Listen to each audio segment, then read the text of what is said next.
And good Sunday morning, and welcome to Poppy's Workshop and the live feed from the workshop this morning. Let me adjust a few things here so we have the live chat on.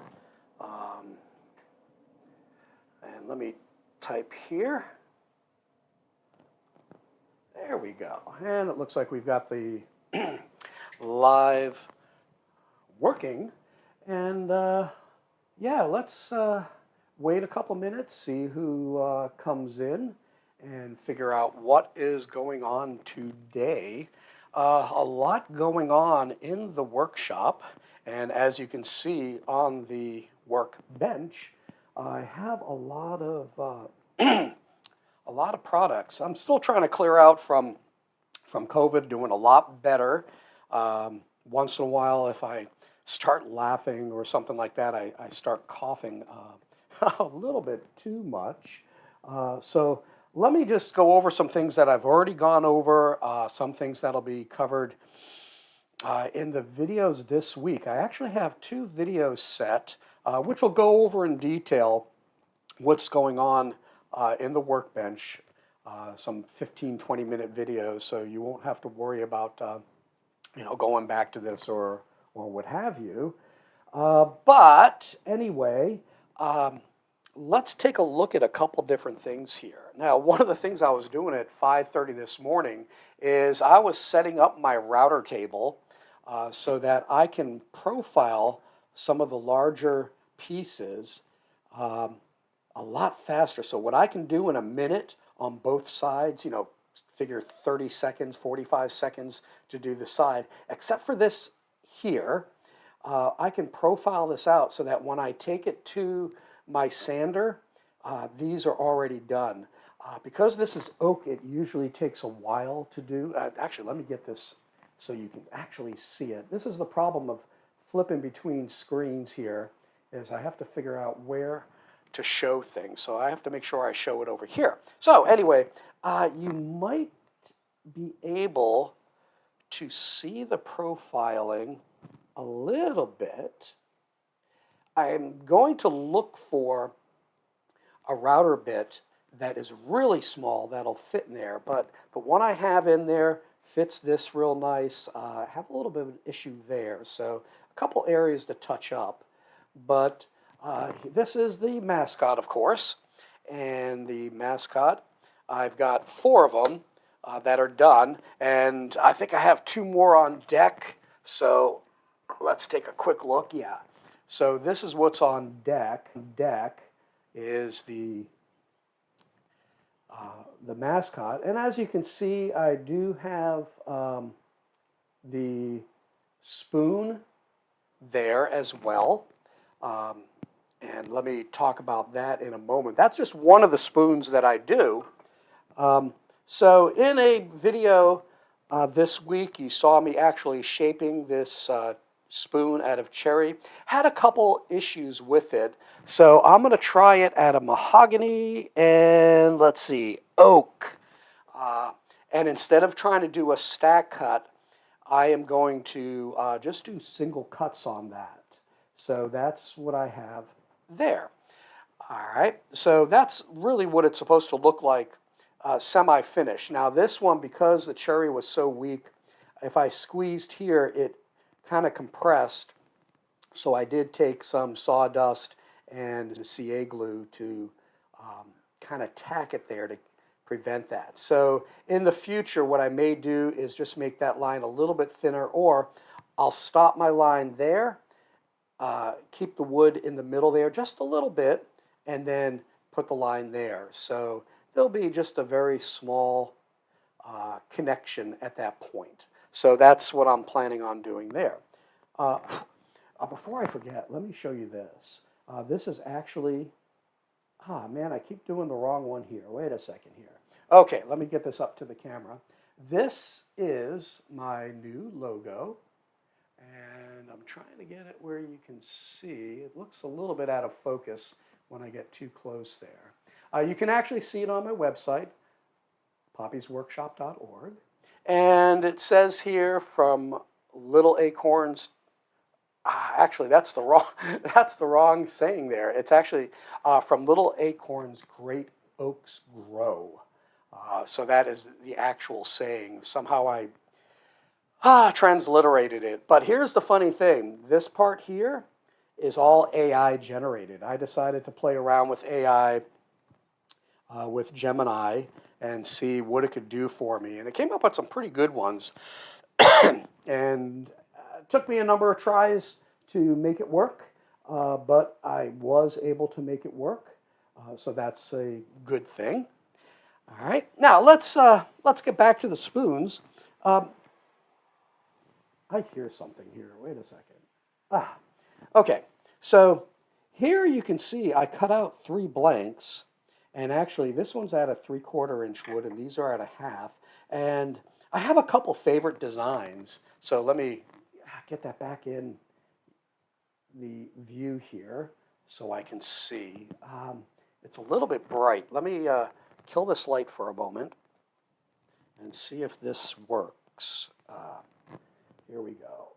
No, still a little bit too bright. Now it's out of focus. Let's see. You can kind of see it. There we go. I know it's out of focus. Let me tilt it. You can see that it's a whole bunch of hearts connected, rope in the middle, and then the infinity at the top. Yeah, that's unfortunate that you can't see the red. Yeah, that's, oh, there we go. Wait a sec. I think I got it. Yeah, you can see it a little bit, but anyway, you got 2 hearts, which will have an under-over, some cord, and then, of course, that's where the spoon, the concave, will go. Now, I haven't drilled out my holes in this. I'm trying a little bit different technique of cutting it like this. So I've created 3 blanks of 3 different sizes, and this one being 3/4 inches. So I'm going to really do some side profiling here. That's my goal. Normally, I'll do the rounding on the top. I'll do my under-overs and create the cord and everything and kind of go from there. So that is more of a traditional Welsh love spoon or love spoon type of spoon. So we have that. Now I don't have it. Oh, here we go. This is what we're actually going to be cutting today. So let me bring this around. So this is what I'm cutting today. And again, what I'm trying to do is maximize the scrap area. I do have some scrap area here. I'll wind up just cutting that straight or just pasting it down. Another type of spoon. I ran out of paper, so that's not a good thing. But you can see another design. This is a little bit more complex. Let me bring it up a little bit here. You can see it, all the holes. But what we have is a heart, another heart, and then all this twisted rope. So you can see the dark areas. Those will be my unders, and then my overs. So you're going to see a lot of hand carving to create the under-overs. Then you have a horseshoe and the spoon. So again, a number of traditional Celtic, Welsh design elements for this type of spoon. And as you can see, I am going to be working on cars and boats today. So that's what I have there. So let me put that back and switch back to there. Okay. Let's see, where are we at here? So the other, I think I already showed you that. Yeah, you've seen this. This is the same thing right here, but one of those, 2 of those spoons there. And again, I've got to find something to fill that space. Maximize that wood, and it's probably going to come down to, well, let me explain this. If you notice, I have this right on the edge. So this is a very clean, ripped edge here. which is real nice. So it actually saves me all that cutting. So I can start here, work my way around, and save some cutting, have a nice smooth edge already. So again, trying to maximize my wood, but also be able to speed things up as well. I have done stack cutting with this, but right now I'm preferring not to do some stack cutting right now. So let's move that. You see me working on this. I made some progress yesterday up here and deciding I may be doing a lot of hand carving in here. I almost tore off that third one. This has been a chore, so I hope I can get this at least one completed before Easter arrives. So I did a lot of work on that until I started getting frustrated and decided to bag off of that. Okay, so let's take a look at a couple more things real quick. I did want to show this. So I've already profiled this horse here. And again, there's certain areas that I cannot profile. But what I want to show you, this is a number 5 Flying Dutchman. And this was cut with a number 10 Pegasus. So I'm going to put them side by side. And I want you to take a look. Let me switch back to my live camera for me. There we go. And I want you to take a look at the finish. Okay, let me tilt this into the light. There we go. So you can see here the Flying Dutchman gives a nice, shiny, smooth finish. Now, the Pegasus is not a bad finish, but I will have to sand this. I can feel roughness in this. So when I go like that, let me do this. So here we go. Maybe that'll show.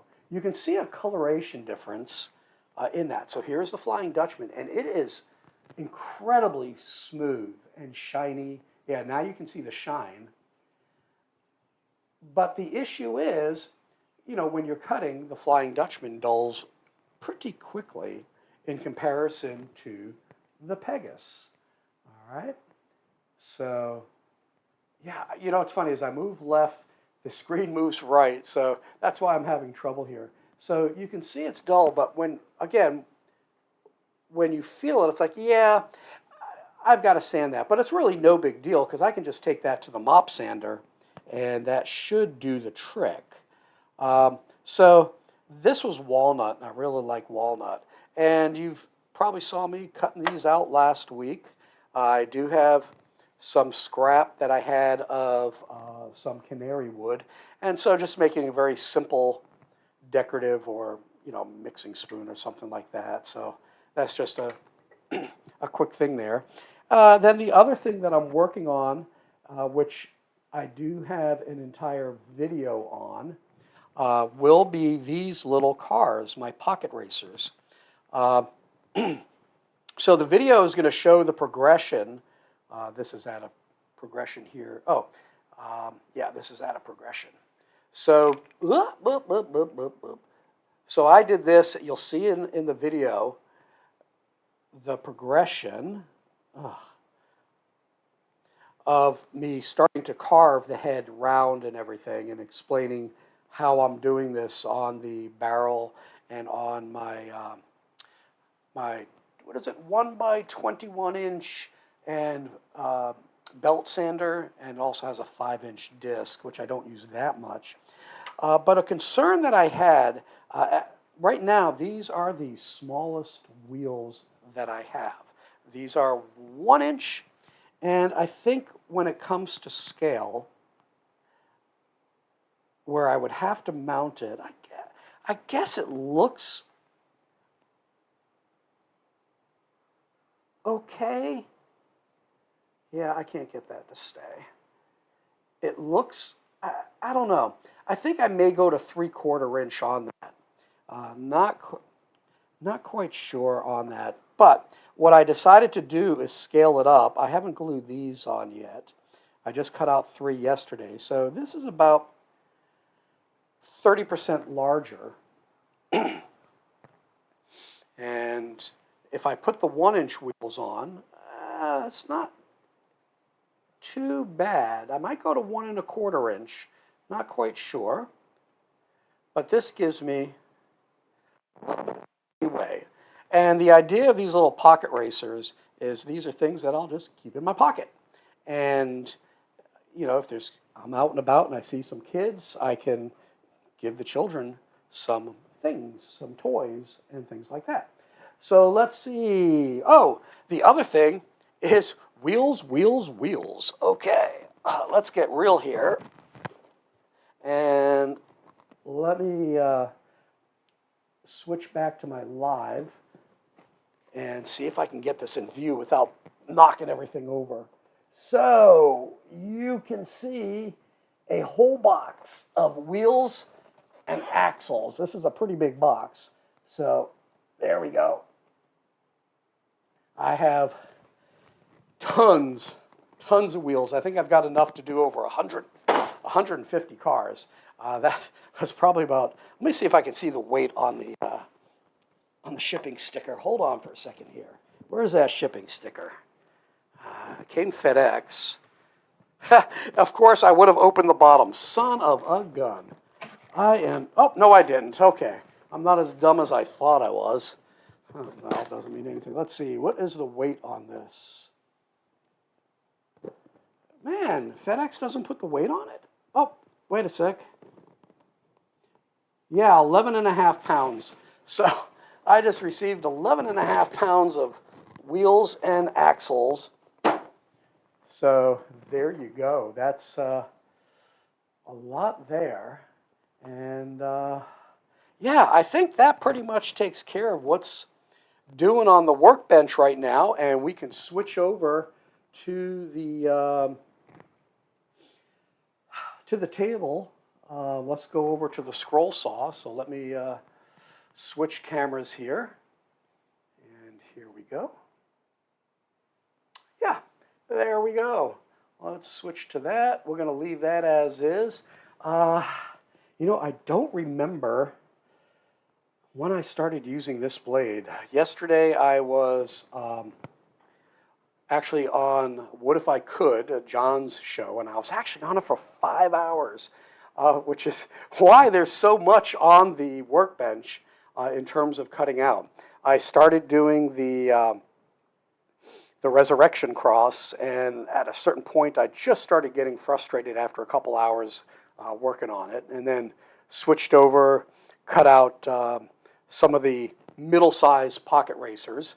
I think I also cut out a couple of the small ones, and then I think I might have done, I think I did the walnut horse. So that was the next thing that I did.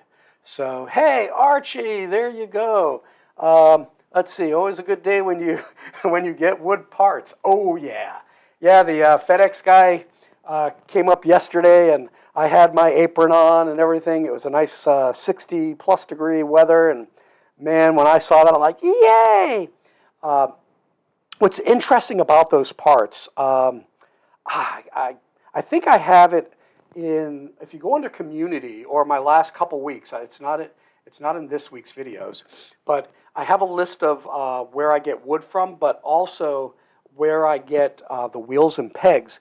And I wanted to get some 3/4 because I didn't think about it, didn't order them in this particular order, which was like $125 so I could get free shipping. So I went on Amazon yesterday and I looked for 3/4 inch wood to see, okay, let's see what it will cost me on Amazon. So I looked at it, and I think it was like 100 pieces or something like that, or 50, and they wanted $27. And I'm like, yeah, it doesn't sound right. So I go to the site where I order my wood parts for the, for the wheels and everything like that, and they are wholesale, and it was like $5 or $6.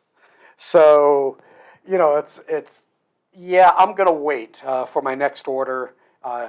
So that was kind of funny. You got to be real careful with Amazon when you're trying to order things. I'm finding more and more just go directly to the websites, and if you go over a certain amount, you get free shipping and everything. That's really the way to go. Okay, so I think what we're going to do first, since it'll be a pretty quick cut, I'll start with this blade. I think it's a number 5, Flying Dutchman. I'm going to start with the with the boat, cut that out, determine where I am on this blade, if it's dulling or not, and I'll be able to tell from the drift and the sound. Then I'll start doing the inside cuts for the spoon. So there you go. This is one of the more traditional spoons that you see as defined as love spoons. And I think, let's see, Archie, if you haven't seen this yet, this is one that I'm working on. Well, actually, I've got 3 of these of different sizes. So you can see the infinity, a closed heart, and then hearts that are intertwined, some rope, and then, of course, the spoon area. So a little bit more traditional love spoon there versus the one that you saw me sand in the other video. So what I will be doing is hand carving the underovers and the shape of the heart and everything like that. Then I will take it behind and do some profiling like the other. I'm not quite sure yet. And probably with this is 3/4 inch. The other ones are 1/2 inch. So there's one of the smaller ones out of mahogany. So there you go there. Let's see. So I probably could have done a compound cut on this, but I'm going to take it to the belt sander and see what'll come about on that. Not the belt sander, but the soft barrel. So let's see. I make a lot of dowels. Stanley number 77 dowel and rod turner for the larger sizes and a metal plate and special holes. Yeah, rotatable jig for smaller diameters. Actually, what I can do, rather than buy it, and I'm thinking of it, I got it right down at my feet. Let's see, I don't think I'm going to bump into anything here. Hold on for a sec. Oh, man, this is further out of reach than I thought. Here we go. So what I do have here, let's see, there we go. I got to make sure I open it up. There we go. And I think I might have one small enough. I'm trying to get this in here. So I do have hole saws, a whole set, big, little, and everything like that. So what I can do is make my own wheels. So that's the other option that I was thinking of doing, because I think I go down to 1/2 inch. So the issue is making sure that I get them out properly. Then I'll take them to the belt sander and everything, smooth it out. So that's what we'll do. Let's see. Oh, thank you for the compliment on the spoon. Good for the feet and the wheels. Sure. Wait a sec, I got a cough here, so hold your ears.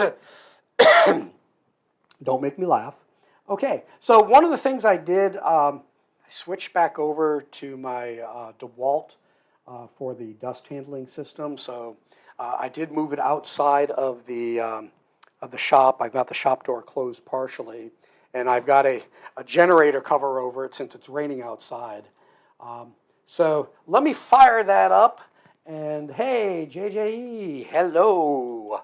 We're about to fire up the dust handling system. And it shouldn't be too bad right now. But let me close this and just listen. I'm going to lean in. So you can hear there's a lot of suction. I put the screen back in. This now will pop out.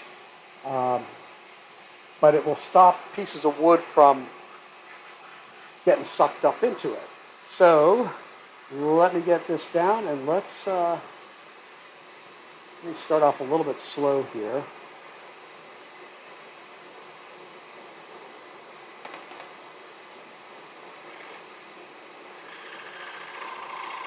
Yeah, that might be I think I'm going to change that.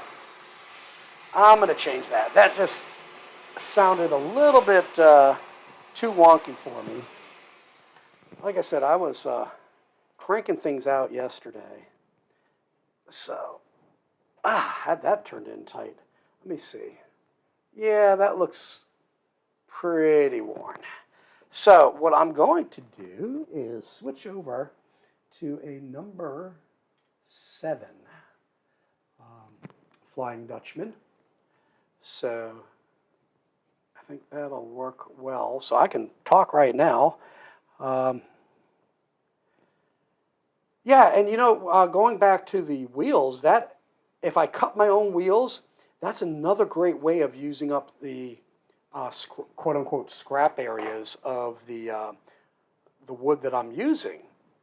So that is actually a good way to do it. So I should probably get more in the habit of making my own wheels, but I do like some of the wheels that. Let me pull out a couple here. These are two of my favorites. Is the one with the treads, and then the one with more rounded, and you know this is CNC made, and then the concave. So I really like those. That to me is why I buy them. Let me get this under here. There we go. Okay. And pull up a little bit. Oh, that wasn't enough. Actually, let me do this. Let me stretch it out. Here we go. Okay. Pull that up a little bit. It just didn't feel, yeah, that feels better. So I've got the feel down on that. All right, let's get the air on. And let's start this again. Here we go.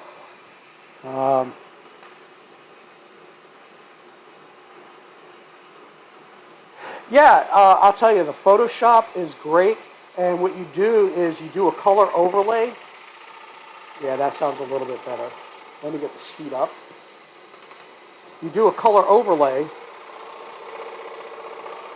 and change it to magenta. Then you can do a magic lasso, add another layer, and then fill it with magenta. And then knock down, let me get this lower, and then knock down the opacity. So what winds up happening, you know, I'm going to do this. I'm going to take this out since I don't have any small pieces. I want some good suction so you can see. I can just pull that out now and got some really good suction here.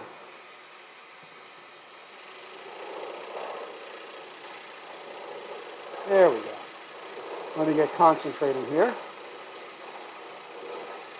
But yeah, bring it into Photoshop. And again, you can use GIMP. Anything that can do layers and color overlays. And I think I use Screen for the setting for the color overlay. There's like 10 different settings you can use on the overlay.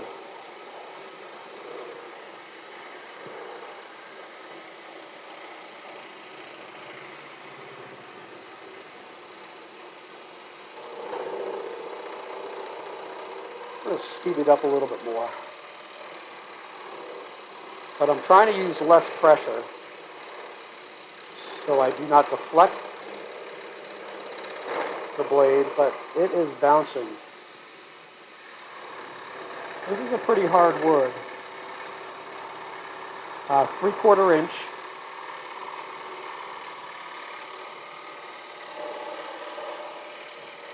So these lines are a little bit thicker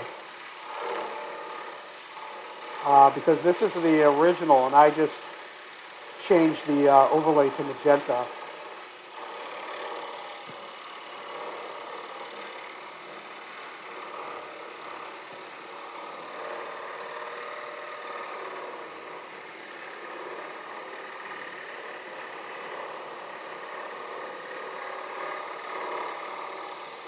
And I think what I may do after I get this boat cut out, I'm going to do the inside of the spoons while this blade is still good.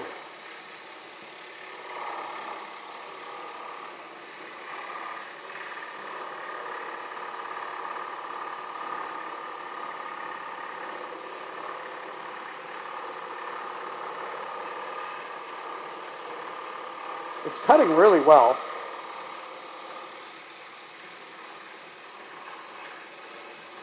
And the key to these,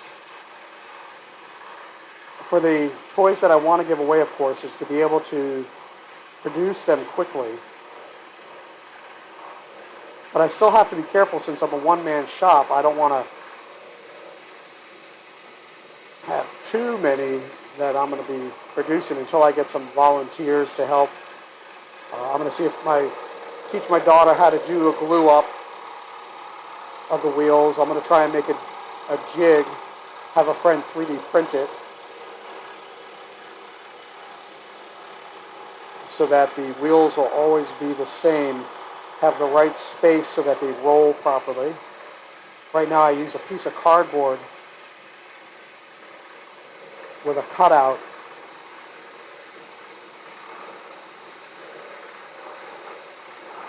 Yeah, so just a few minutes to do this, to get it cut out. Then I'll bring it up to the router table, which I'll probably do a video on.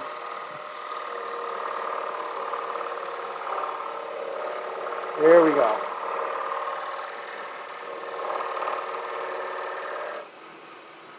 All right. So, let me see here. Let me turn off the air for a minute, because that is, oh, actually, you know what I can do? Let me just, there we go. I can quiet it down by opening up another blast gate. So here's the cutout here. Here's what it looks like on the other side. But again, you know, that it's not as smooth here as it is here. Now, I'm going to have to sand that. But yeah, this is simple. I'll drill a hole here to add a peg, as it showed in the image. Let me move that. So I'll add a peg there, add the wheels, and that's done. So very, very quick thing to do there. Let's see. Let me look at things here. More success. Oh, you slowed your game down. Ha ha ha ha. Yeah. But yeah, you know, work-life balance. Understand that I'm up at 2:30, 3 o'clock in the morning Eastern time, and usually by 4:30 I head off to base. I used to go to the gym and be at the gym by 3:30 in the morning, but I've been taking a break at that because that was burning me out. And you know, work till 1:30, 2 o'clock, come back, and by that time I'm absolutely a zombie. So yeah. So let's see. Let's do some pierce cutting here, and we'll start with the big heart here. I think that's the one. Yeah. There we go. Now I probably could have used a little bit bigger drill, but I think I was working on something else and I needed this smaller drill, and of course it's, you know, let's just not change the drill bit. All right, that seems to work pretty well. All right, let me tighten it up here. There we go.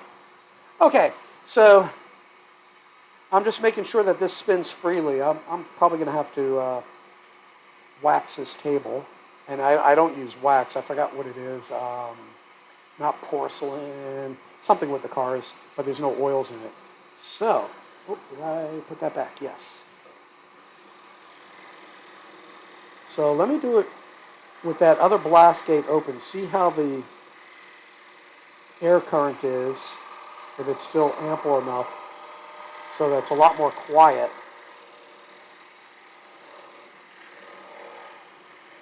But yeah, this is cutting nice.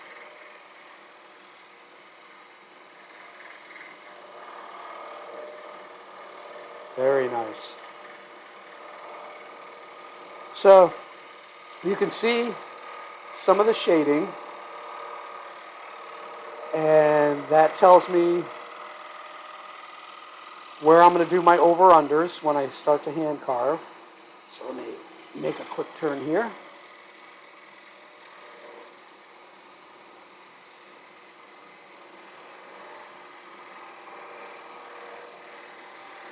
But yeah, I try to plan out my cuts, my carving,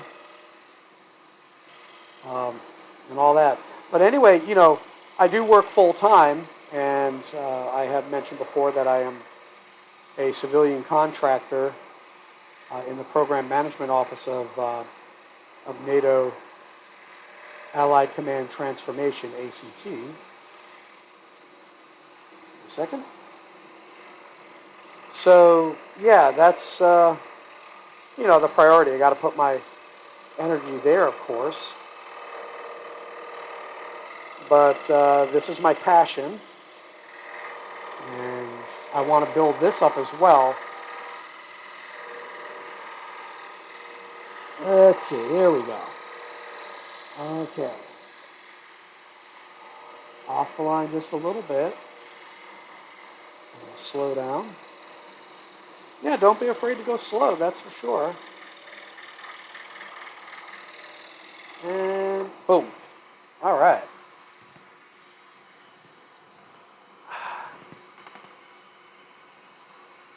Oop. Oh, that's on the floor. Okay, let's see. Not silicone. Hey, if you give me a second, I'm going to walk away from... I'm going to look in my cleaning cabinet, and I will tell you exactly what it is. I think ceramic. I think ceramic. Let's see here. It is here somewhere, and I can't find it. But if I'm correct, I think it is, it's the recharge. I don't know where it is. Yeah, I have so much cleaner, leather cleaner, and I was big into keeping my car clean. Maybe it's over here. No, but it is, I believe it's ceramic. So this is the stuff that after you clean your car, you spray it on, and then you wipe it off and everything, and it's ceramic. Silicone can leave a residue, from my understanding. So that you want to be careful with. And dummy me, I forgot to drill a hole here, so I'll have to revisit that after. You can see I drilled it here. On that particular one, no big deal.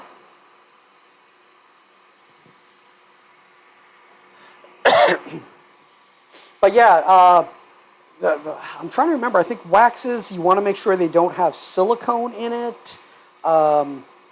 Yeah, silicone-free or something else. But, yeah, I find that the ceramic stuff works the best for me. Makes it very slippery. Sometimes a little bit too slippery, which is kind of funny. You know, and a lot of guys, they don't do anything to their tabletops. You know, they just wipe it off and away they go. And it's been a while. It's been a number of months since I've put that ceramic coating on. And again, I just spray it on, let it sit for a couple minutes, and then just wipe it off and let it dry and ready to go. And it may be psychological, you know. But to me, it just feels slippery. I'm not sure if I had mentioned it before. I have my table tilting this way. I think it's about a 10 degree, 15 degree.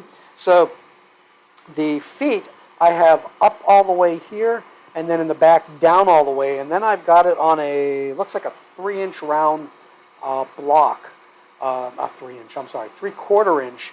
So it raises it up a little bit more. There are some folk out there that you'll see videos where, man, they have it a lot, probably like 30 plus degrees. And, you know, for me, it's easier on the eyes but I wanted to balance. Wait a sec here. I'm going to pay attention. Smooth that out. There we go. I wanted to balance that. Things, yeah, they were slippery. So if I, come on, where is it? There it is. So if I place something here, you know, it'll slide a little bit, okay? Whereas if it was tilted up, it would, you know, then just kind of go and not stop. So that was kind of the balance that I wanted to strike. So you're using citric paste wax. So, okay, so about how much have you tilted it? Worked at a body shop, has finishing skills unparalleled. There you go. Now, let's see. A carpenter, he can build you a great table to put your saw on. Have, you know, drawers that come out, or have, you know, like I have a wooden box underneath the wooden box. I have a cardboard box that I use to catch when pieces fall through. It'll catch it. Or if I take a piece and you see me go like this, I'm throwing it in the box right by my knees. So I do that. Yeah. But yeah, that's one of the next things. I keep wanting to do it. I kick myself for not getting it while it's on sale at Harbor Freight. I'm one of the members there. And I could have got this big giant butcher block workbench. So I'd have a full workbench that has the butcher block and the dog holes and everything on it. And I keep putting it off, and it's funny, is I work the overtime, and I get the money, and it's like, nah, I already have 2 rolling workbenches that suffice, and then my little butcher block with the clamp and dogs that seem to suffice for most of the work that I do. So I try and be careful with how much I'm purchasing, of course. But, you know, again, I'll just work some overtime, get that extra money, and then donate it to my charity, if you want to call it as such, that purchase things. And fund it. And here we go. This will probably get sucked up. Watch it get sucked up there. Yep, there we go. Yay.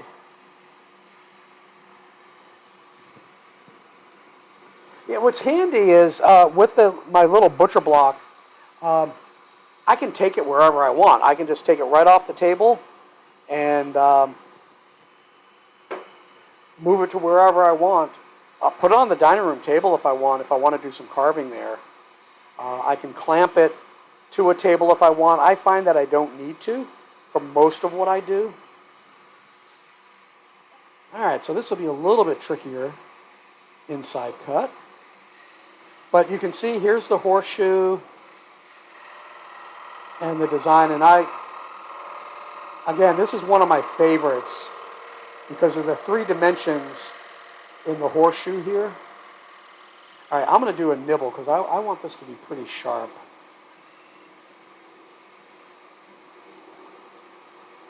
Let me pay attention here. There we go. I think we're just about enough of the nibble that I can then just spin, back it up, and away we go.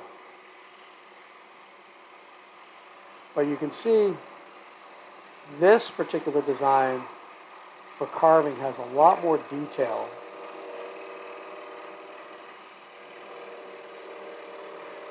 But my plan is I'm going to have a whole bunch of spoon blanks.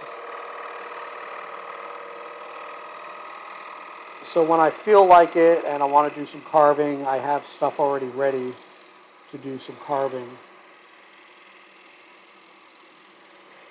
It's funny, as I posted a picture of the other spoon that I cut out, my other blanks, and somebody that I know from high school is like, hey, save one for me. I want to buy one, including shipping. So it's like, okay.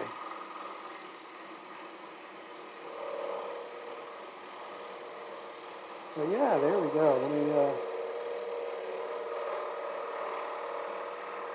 get these inside, and I'm going to do another nibble cut here.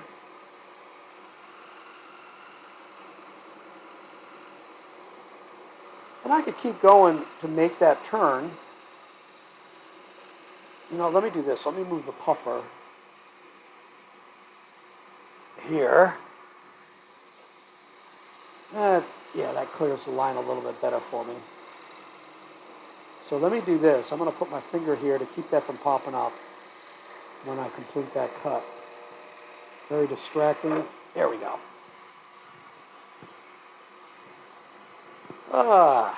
Yes, so let's see here. Hey, yeah, if you, whoop, another one on the floor.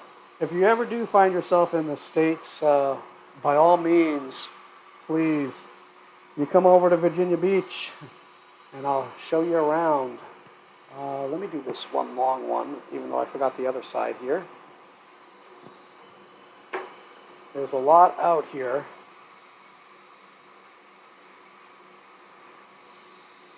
Yep, that feels, actually that felt a little bit soft.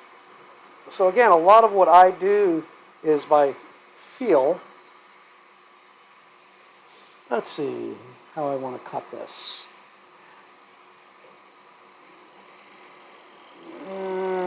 Not sure if that was a smart idea or not.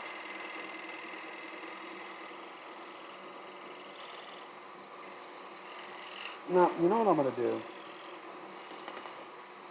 I guess my original intent was just to do this. Just kind of start there and then come back through, but then you might have that little area you have to sand. I'd rather do it in a corner, so I may kick myself.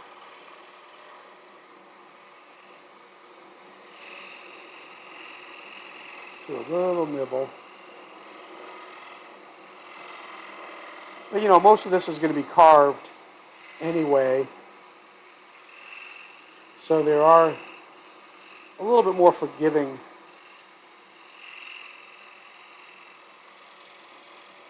parts of the cut here.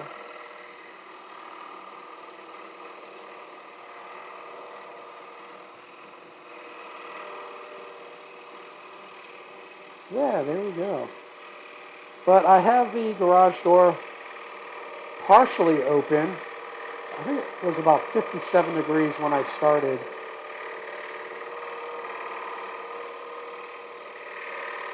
So I'm just wearing a sweat jacket. Yeah, this is cutting real nice.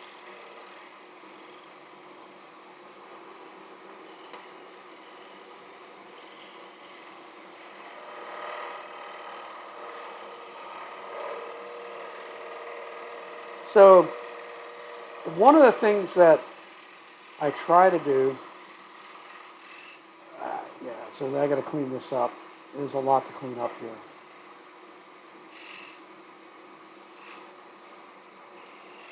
Yeah, focus on it. Wait a sec. Is when I change blades, get the new blade, my more detailed work, I really try and do first. Yeah, so you can see here, let me get my pointer.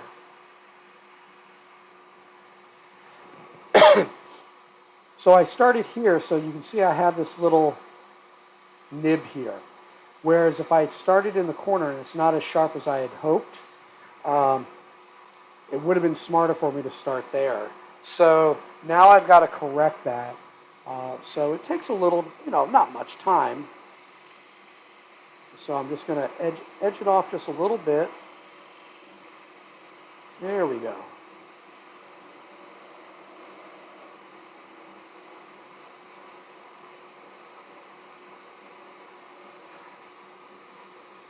And I'm going to sharpen that edge just a little bit.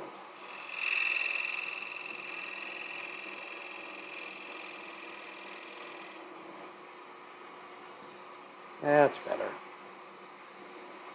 So yeah, you know, if I had made the right decision in the beginning and maybe cut out a V and then start my turns and everything like that, it would have been a wiser decision. So that's something to always consider when you're planning your cuts. Like here is 4 points.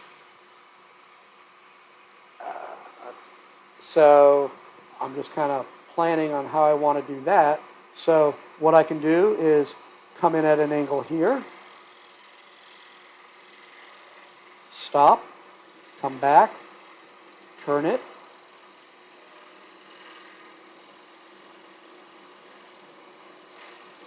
now I've got a sharp corner.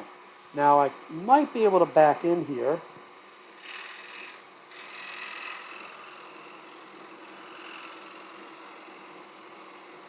And do this cut.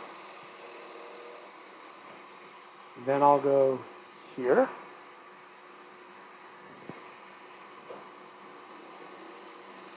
So again, these are just my preferences of doing things, or how I'm comfortable in doing things. So now I can do a little nibble cut.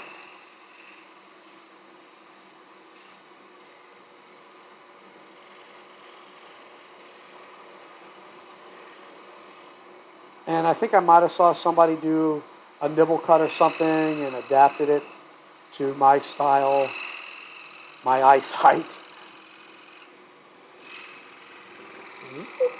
There we go. Yeah, I can hear the blade dulling a little bit now.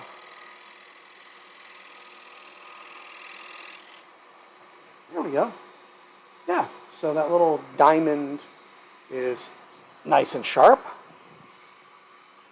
Yep, there it is right there. Yeah. I enjoy doing spoons. These are smaller.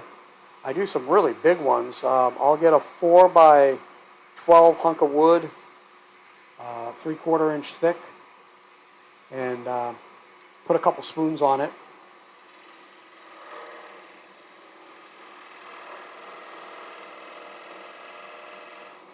And have at it. But again, right now I'm trying to maximize. Yeah, you know, when you think about it, I have that area there. I'd only be able to do 4 wheels with this wood. So if I did not do the, let me see here. If I did not put the spoons in it, I could do some homegrown wheels.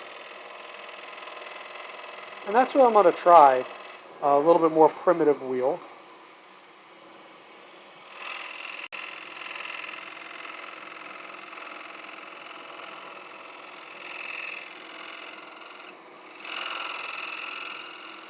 I'm just trying to focus here.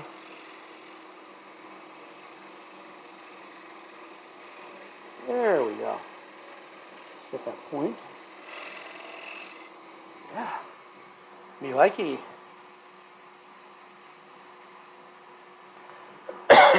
Yeah, you can make this therapeutic, especially for me if I'm listening to music. I have to be careful. If I put some classic rock on and the wrong song comes on, you know, let's see, AC/DC, Thunderstruck, for example, it's like, oh, I gotta go fast. Whereas I'll put some classical on, like yesterday I was working on the Resurrection Cross, and I had some piano music, and Claire de Lune came on, and you know, just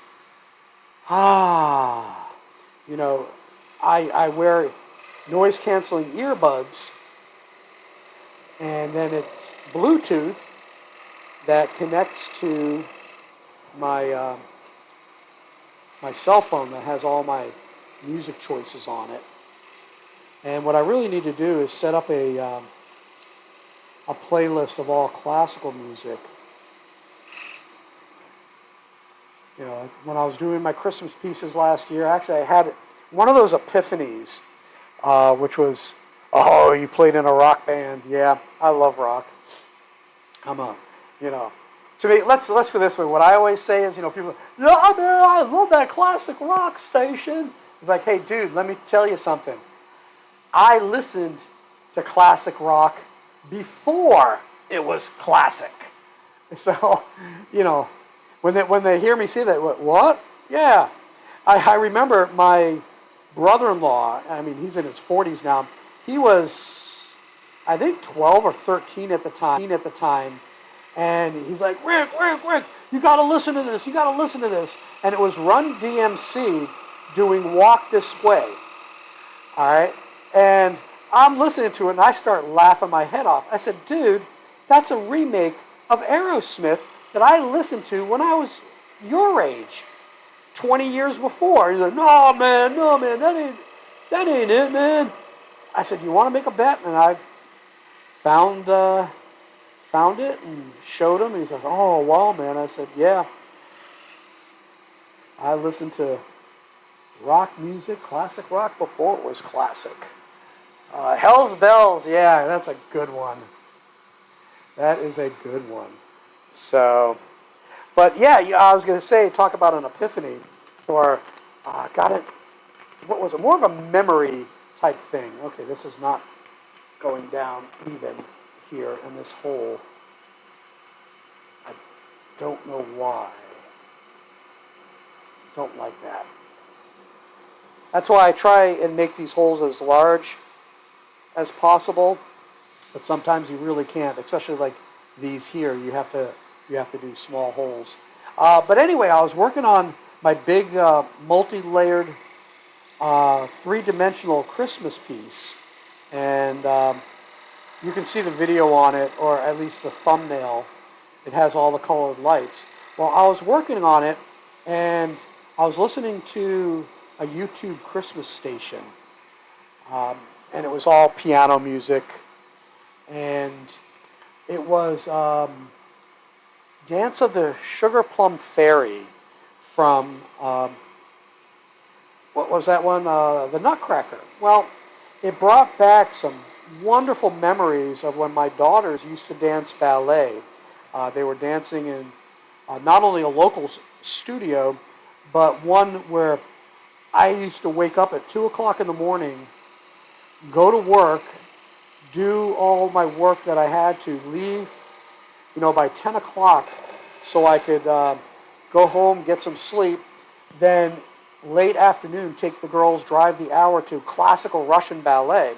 Well, anyway, Master Gregorian also had a ballet theater, and the students would dance in it. Well, he needed adults, of course, so I was one of the adults that danced in the Nutcracker. My main scene was the ballroom dance in the opening scene of the Nutcracker. But, here I was, a ballet dad, quote unquote, for my two daughters. I don't like that cut. That's not as smooth as I had hoped. And, so as I'm cutting this and that song came on, it just brought back memories. And my youngest daughter in the show, she was the Nutcracker at one point. I forgot how old she was, 9 or 10 years old at the time. So, yeah, so here we go. Forgot to cut that piece out, but that's okay.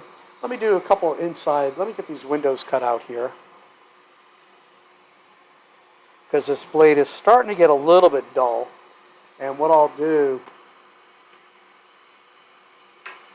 is cut these two out, switch blades, and then do some more inside cuts on this over here. All right. Yeah. Yep, I have it on my CV. It's funny that you did the difference, CV and resume. Most in the United States would call it a resume, which for most businesses that's what it is, because they're very short. But when I applied for NATO, they wanted a CV, which is quite extensive. And everything had to be numbered. So for example, my my education, for example, let's call it section 2.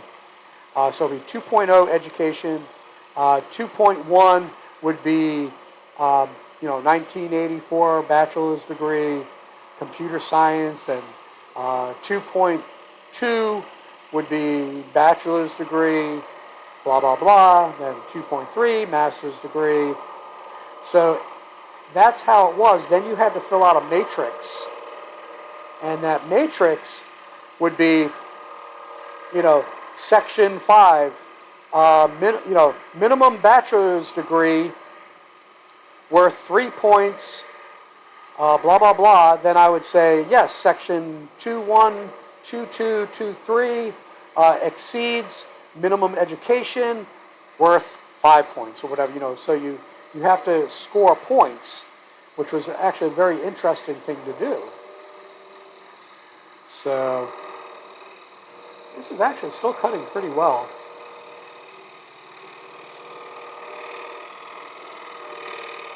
But it is chattering a lot.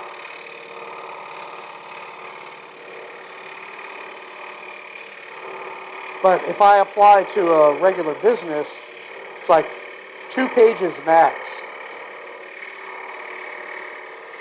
for a resume.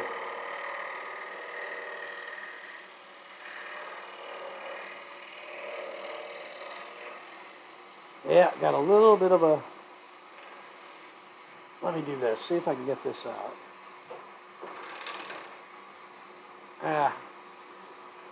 Alright. I want to get that smoothed out just a little bit. There we go. But this is large enough that I can get my sander in. I have little sticks and all kinds of different things. I think I should... Oh, I took them away. I actually do have a sander. I've tried it. I don't like the way it fits, but I do have a sander that will fit in place of a blade. I thought that was pretty cool. I'm sure it'll have its purpose sometime. But most of what I do, I have small sanders. Let's see, I think I'm in the wrong place here. Let's see. Yeah, there we go. Okay. Let's see. Someone's over here. Half about weeding out those who can't. Yeah, no, you're absolutely correct. Let me check this out here. I want to check my cameras for a moment. Okay. Yeah.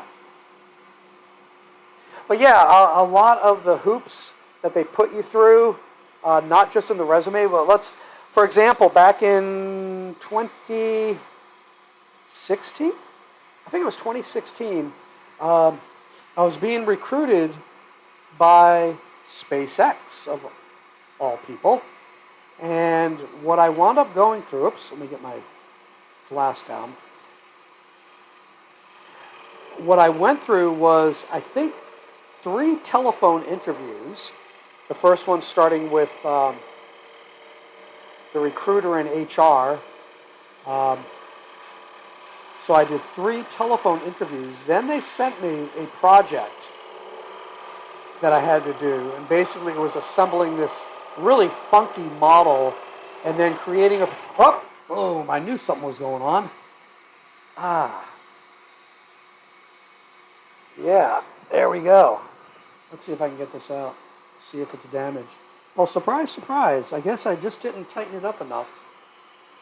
I didn't damage the blade. But I think this blade is on its... Or did it break? That might have broken. I think it broke. Let me see something here. No, I guess not. Well, that was weird. All right. I didn't check my tightness. That might have just been it. Let me try it again. There we go. Yeah, that was strange.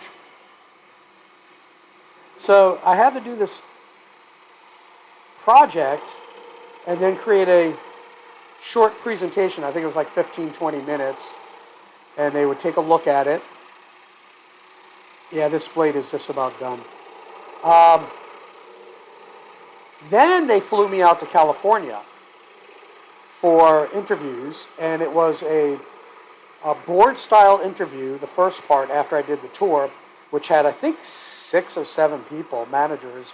Yeah, this blade is weird now. So, did that. Then I had to do 6 individual interviews. So that's talking about jumping through hoops. But now here's the funny thing.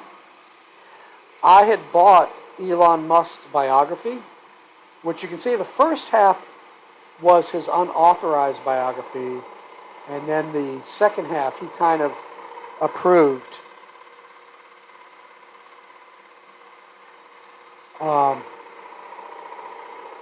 Wait a second here.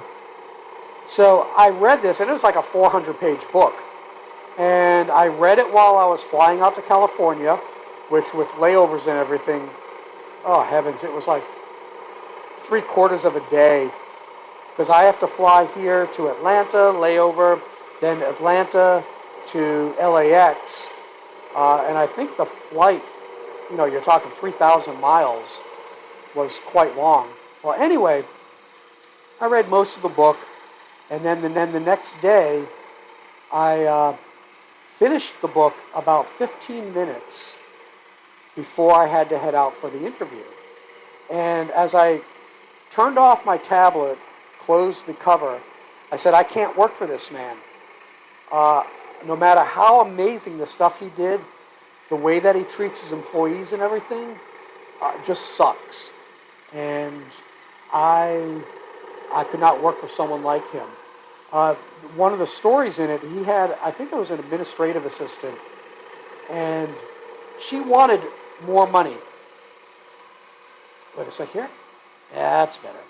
She wanted more money, and he says, "Okay, well, why don't you take a couple weeks off, and take some PTO, some paid time off, and then I'll get back to you." What he wound up doing when she came back, he said, and this woman's been with him for 20 years. So when she came back, he said, "You know something, while you were gone, I did everything that you were doing, and I can do it, including everything that I'm doing now."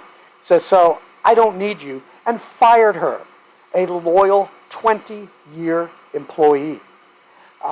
So that was like, yeah, no, that ain't happening for me. So that was the story that really set me off. And yeah, not all his ideas are brilliant. I think he definitely has Asperger's, which is fine. He's very high functioning. He has some brilliant ideas. I mean, man, I'll tell you, watching that video when the first 2 boosters landed at the same time on land, I mean, it was something out of science fiction. So, it was some pretty cool stuff that he does. And in the tour, this is when they were 3D printing with powdered metal, and nobody else was doing it at the time. And they were showing me how they did that, and how they, something that would take months and months for NASA to replace a part, they were able to do in like 24 hours, fly it out on a private jet to an island in the Pacific, and then with a day delay in the launch, get that launch successfully. So that was some of the things that he did. So it was amazing. I see when they're in their control room in Hawthorne, California. It's I see it, and it's like, man, I stood there. I stood underneath that capsule, their test capsule that's there. So I was there, which is really cool. Yeah, he doesn't sound like the kind of guy, and yeah, the Hyperloop. What's interesting, I think it was yesterday or the day before, a Chinese company just announced their Hyperloop system, which is using maglev and low pressure tube. They just broke the speed record for maglev in trains. So kind of Google Chinese Hyperloop or something, and you'll see that. And China has actually taken part of his idea. And, you know, part of me says, you know, that's a pretty cool idea, going with the low pressure and everything from an engineering standpoint. But yeah, it's reinventing the subway, because the issue is, unless you're going to go 3, 4, 5 plus 100 miles, 350 kilometers without any stops, yeah, I can see high speed. This is why the United States really uses air travel. We have, like where I am, even though it's an international airport, I forgot what it is, over 2 million or 3 million people fly out of Norfolk. And it's a small airport. Basically one runway, so 60, 70 flights a day. Sending capsules through. Oh, that does remind me. That's how I met my wife, those pneumatic capsules. You go, what? What did he say? Yeah, I'll tell you that in a second. But, we use airplanes to fly around in the spoken hub method, but we now have more direct flights. Like now, I can go to Tennessee, I can go to Providence, Rhode Island, to, where is it, in Connecticut, nonstop, Orlando. So there's a lot of nonstop that a new airline is doing. Yes, way. Let me turn this off. I'll talk for a few minutes since we're well over an hour now. And usually, man, that is loud. Ooh, give me a second to tune my ears. But yeah, so we use aircraft because for train, other than for the Northeast, where we have a population density that can support it, pretty much from Washington, D.C. up to Boston, we have commuter trains and everything like that, but they can take a while. Now, for example, if I want to go to Boston by train, I can get into the Norfolk station, and then it heads up towards Richmond, and I think I might have to change trains in Richmond and then head up north. And I think when I get to Penn Station, I think it's Penn Station in New York City, I have to change trains again. But there's so many stops on the way, it will take me 24 hours to get to South or North Station in Boston. Just around 24 hours-ish. Whereas if I drive, I can do it in, I think it's 10 hours. So that's by highway. But then, what I can do is I can stay outside of Boston and then drive 15 minutes to the Quincy Adams station and take the red line in. Or my old hometown, we had the purple line, commuter line that would go to the South Station, and it still had, 3 or 4 stops. So they'd get up to, 80, 90 miles an hour for 5, 10 minutes, like, we got to slow down again. So to have anything faster than 100 miles an hour in the Northeast just doesn't work. Yeah, so we've got that internal travel, and the distances, you figure from Bangor, Maine, at very north, all the way down to, I guess it would be Key West, is about 2,000 miles. From New York City to LAX, east to west, is around 3,000 miles. And then what you have is a whole mountain range in between that. So you have to fly high, and trying to put a tunnel through that is a lot. But all these places in between don't have a lot of population. So to build a high-speed train that, even at max, 300 miles an hour would still take 10 hours. Whereas I could take a direct flight and, you're flying close to, almost 600 miles an hour, 4.5, 5 hours fly time. So, yeah, it's one of those trade-offs. And yeah, we depend way too much on automobiles. Norfolk is trying to put in a light rail system. They have 7 miles. They wanted to expand it 3 miles into what we call town center in Virginia Beach, but that was going to be $300 million. It was a joke. And it's like, dude, get it to the oceanfront 12 miles so at least we can start getting tourists, or expand it to the airport. They don't even have light rail to the airport, which is stupid. They don't even have rapid bus transit. That's the one thing that I'm pushing for, is let's get some more rapid bus transit and get people on the buses. But anyway, that story about my wife. So she grew up in a little town, used to operate a special railway, for laying track and offer. Oh, okay, cool. So my wife worked the cosmetics counter at a department store called Gates Rockwell, and it was started by the Rockwell family, and they have the Rockwell Western Museum in Corning, New York, and Gates was another family, and they started in the early 1900s.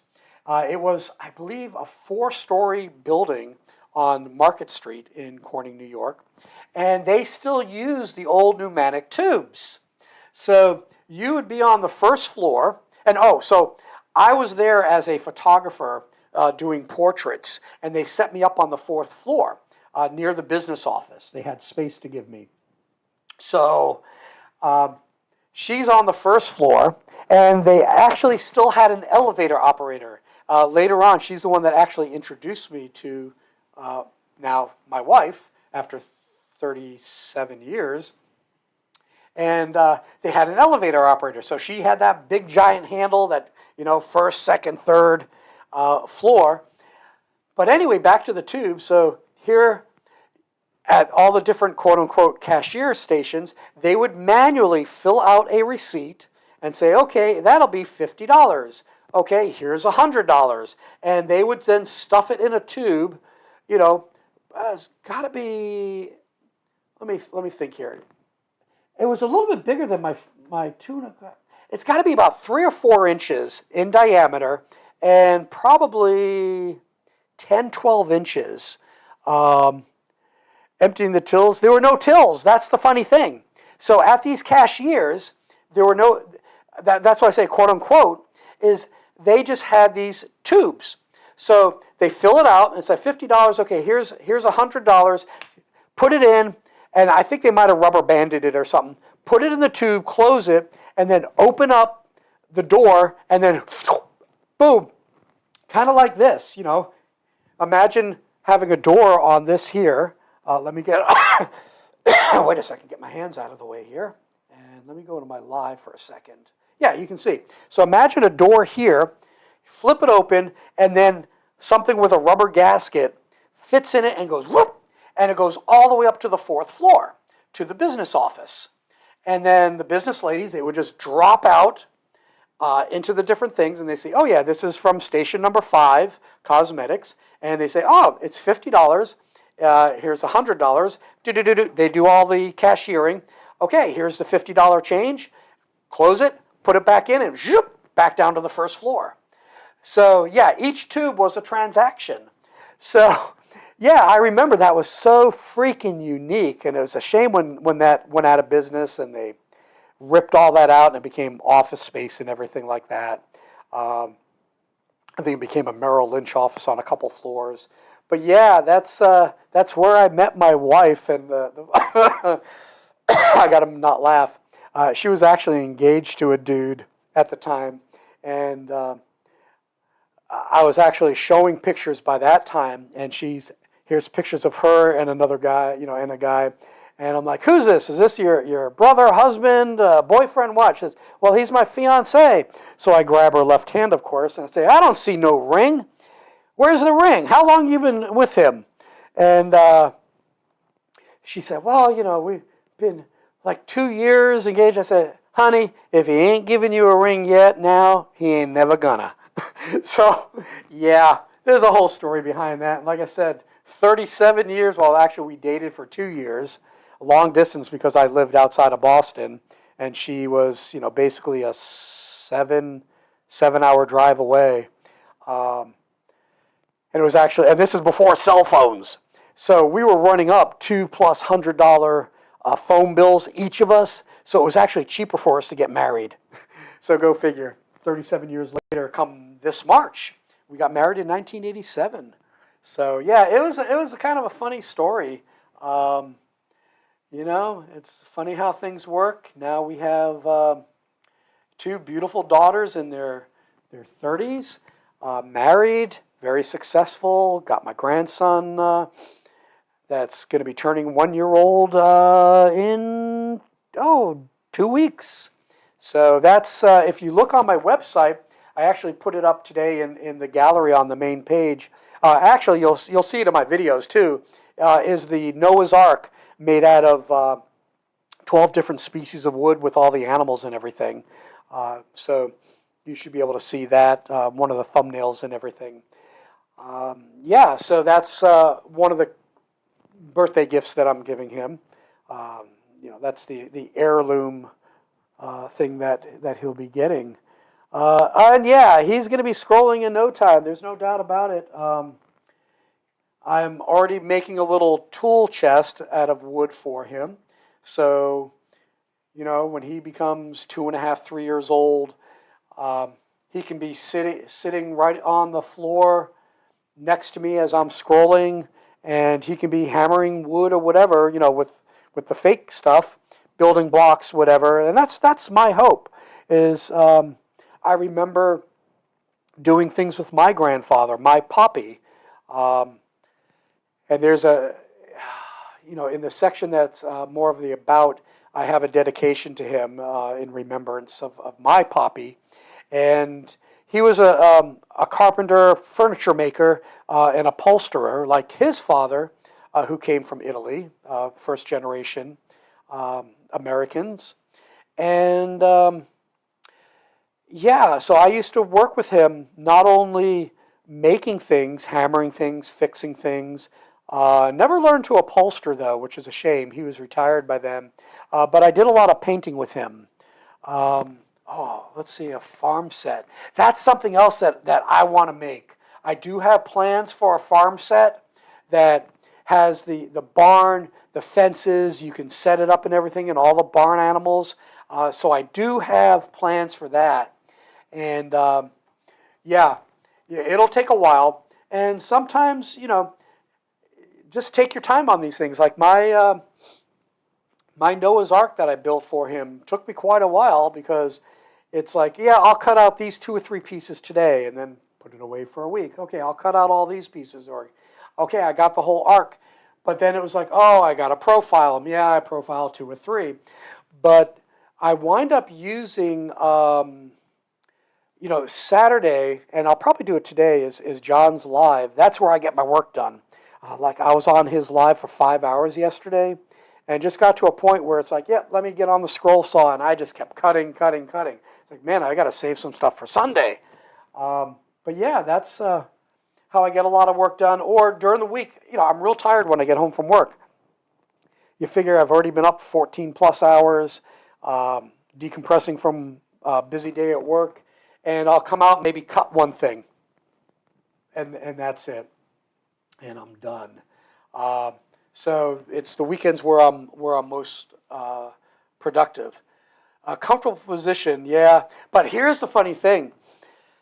If you looked at my grandfather's tongue, tongue,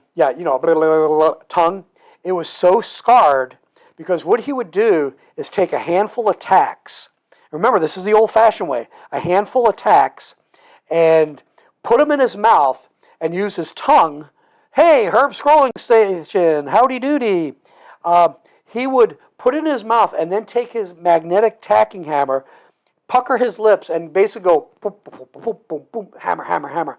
Now they basically have pneumatic or electric or battery-operated staple gun.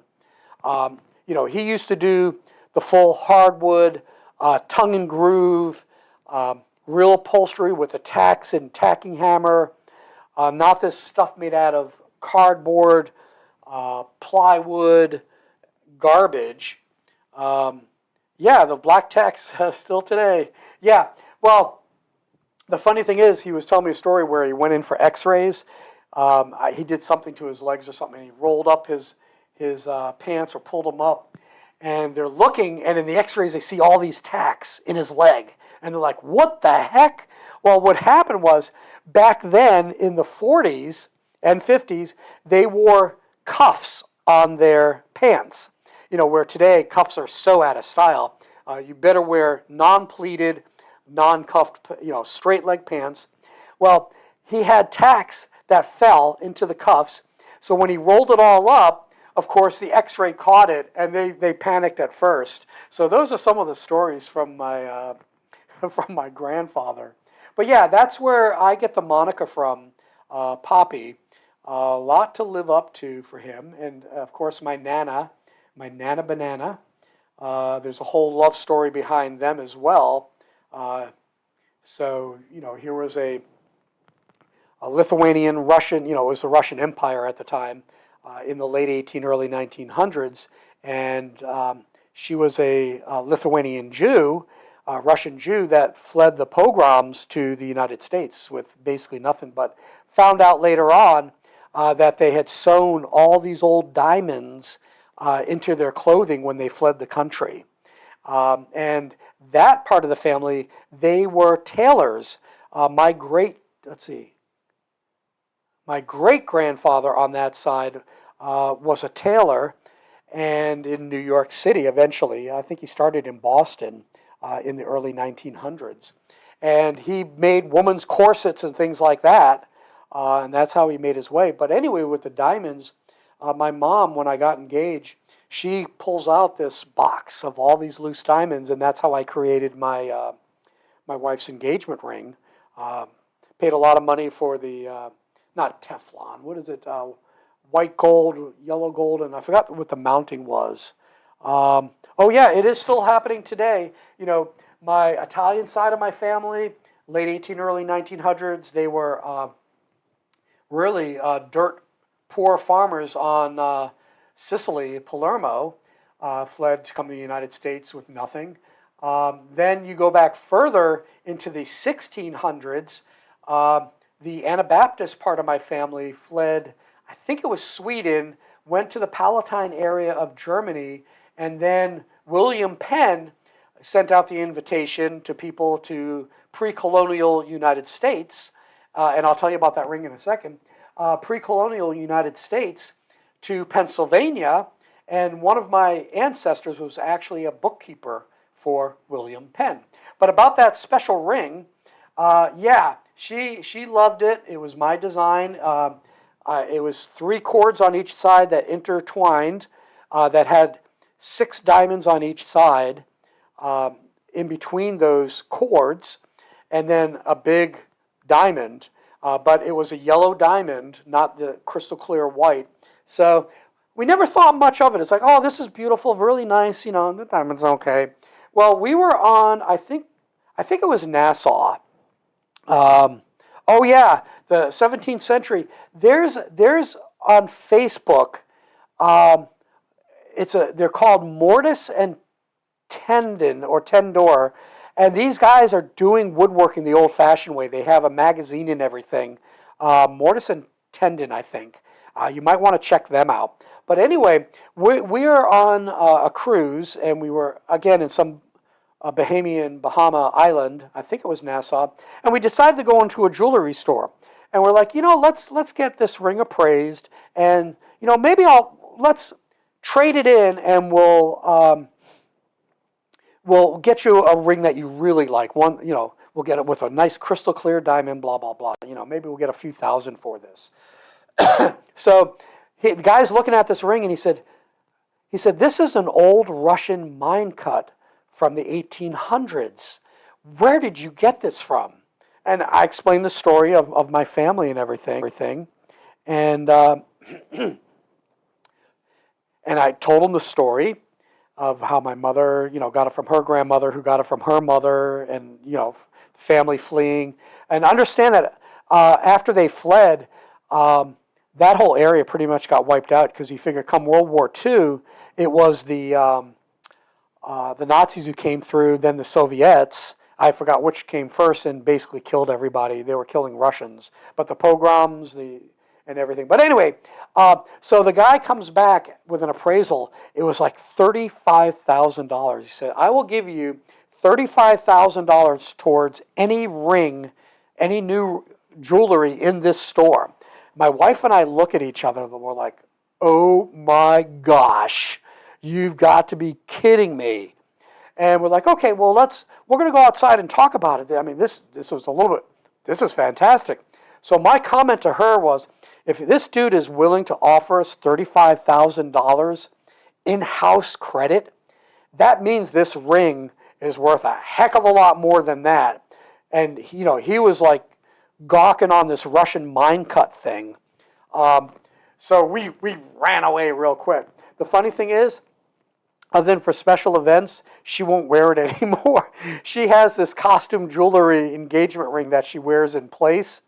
And this ring stays locked up because she's like, I'm not going to wear that. It's too expensive.